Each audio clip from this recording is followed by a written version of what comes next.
आखिर क्यों भाजपा वालों को देश के किसानों से इतनी नफरत है। भाजपा वाले हमेशा से किसानों को झूठे, फरेबी, साजिशकर्ता, आतंकी, खालिस्तानी और न जाने क्या क्या कहते आए हैं, लेकिन इस बार तो इन लोगों ने सारी हदें पार कर दी हैं। बीजेपी के सांसद किसानों पर ऐसे आरोप लगा रही हैं जिसे सुनकर आपको भी हैरानी हो जाएगी, आप लोग चौंक जाएंगे। नरेंद्र मोदी के पसंदीदा भाजपा सांसद कंगना रनौत किसानों को बलात्कारी और हत्यारा बता रही हैं। बोल रही हैं कि अगर बीजेपी मजबूत ना होती तो जो बांग्लादेश में हो रहा है वो भारत में किसान करते। इन लोगों ने प्रदर्शन के नाम पर हिंसा फैलाई है। आंदोलन में रेप होते थे और लोगों को मारकर लटकाया जाता था। सोचिए दोस्तों, ये बीजेपी के सांसद और हमेशा से ही बिना लॉजिक बात बोलने वाली कंगना रनौत के शब्द हैं, जो किसानों पर फिर एक बार गंभीर आरोप लगा रही हैं। लेकिन नरेंद्र मोदी अपनी पसंदीदा सांसद पर चुप बैठे हैं। क्या बीजेपी के चुनावी रणनीति के हिसाब से कंगना ने किसानों पर ये घटिया आरोप लगाए हैं? क्या कंगना के सिर्फ शब्द थे या फिर कॉपी किसी और ने ही लिखी थी? क्या चुनावों की वजह से किसानों को बदनाम किया जा रहा है और संघी मानसिकता रखने वाली कंगना को आगे किया जा रहा है ताकि वो मुंह उठाकर कुछ भी बोल दे, कैसे भी बयान दे दे, जिसको लेकर अब कांग्रेस नेताओं ने भी बीजेपी पर निशाना साधना शुरू कर दिया है। नरेंद्र मोदी से सवाल पूछना भी शुरू कर दिया है। दरअसल एक इंटरव्यू के दौरान हिमाचल की मंडी लोकसभा सीट से बीजेपी सांसद कंगना रनौत कहती हैं कि आंदोलन के नाम पर उपद्रवी हिंसा फैला रहे थे। अगर हमारा शीर्ष नेतृत्व कमजोर होता तो भारत में बांग्लादेश जैसी हालत हो सकती थी। सभी ने देखा कि किसान आंदोलन के दौरान क्या हुआ। प्रदर्शन के नाम पर हिंसा फैलाई गई, वहां रेप हो रहे थे, लोगों को मारकर लटकाया जा रहा था। ये बात सोचकर ही हैरानी होती है कि कंगना रनौत ये सब बोल रही हैं। किसान जो आंदोलन कर रहे थे वो बोल रही हैं कि वहां पर रेप हो रहे थे। इसके आगे भी कंगना बोलती हैं कि जब उस बिल को वापस लिया गया, जो किसान बिल था, तो ये उपद्रवी चौंक गए, क्योंकि उनकी प्लानिंग तो बहुत लंबी थी।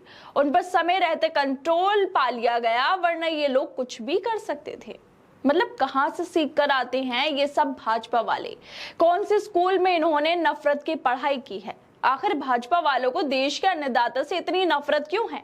कंगना के इस बयान को लेकर कांग्रेस नेता सुप्रीत श्रीनेत ने भी ट्वीट करते हुए कहा है कि कंगना बोल रही हैं कि किसान आंदोलन में रेप और हत्याएं हो रही थी, लेकिन मोदी सरकार ने आंखें बंद कर रखी है। नरेंद्र मोदी मौन क्यों बैठे हैं? क्या ये बीजेपी की जो सरकार है उसका आधिकारिक स्टैंड है? या तो पार्टी और सरकार खंडन करे या कंगना किसानों से माफी मांगे। इसके अलावा कांग्रेस के सीनियर लीडर पवन खेड़ा ने भी ट्वीट करते हुए कहा है कि क्या ये भाजपा का आधिकारिक वक्तव्य है और क्या नरेंद्र मोदी अपनी सांसद से सहमत है? वैसे कहावत कही जाती है, सत्ता का नशा हो या किसी और तरह का, ज्यादा दिन नहीं टिकता है। कंगना भी सत्ता के नशे में चूर हैं। उन्हें सांसद होकर भी ये नहीं पता कि क्या बोलना है क्या नहीं बोलना। वैसे बीजेपी के सांसद हैं तो इन लोगों से और क्या ही उम्मीद की जा सकती है सिवाय नफरत के। कंगना की किसानों के लिए सोच पर संघियों के संस्कार और शिक्षा का असर दिखाई दे रहा है। कंगना भाजपा पार्टी की सांसद हैं और आज देश के किसानों को बदनाम कर रही हैं। बोल रही हैं कि आंदोलन के नाम पर रेप और हत्याएं होती थी। अगर वाकई ऐसा है तो इस बात में सच्चाई अगर है तो इस पर प्रधानमंत्री, हरियाणा के मुख्यमंत्री और तमाम बीजेपी सांसद विधायक खामोश क्यों हैं? क्यों इसकी जांच नहीं हुई? और क्यों पहले से कंगना ने ये सब बातें नहीं बोली? खैर दोस्तों, आप लोगों को क्या लगता है जिस तरह से कंगना रनौत इतने बड़े बयान दे रही हैं, वो इससे पहले भी इस तरह के बयान देती आई हैं? इसमें कोई हैरानी की बात नहीं है, लेकिन ये वाला जो बयान है इसने सारी हदें पार कर दी हैं। बोल रहे हैं कि जो लोग प्रदर्शन कर रहे थे, किसान आंदोलन जो था, उसमें रेप और हत्याएं हो रही थी, और अगर समय रहते बीजेपी सरकार उन लोगों पर कोई स्टैंड ना लेती तो आज बांग्लादेश जैसे हालत भारत में होते।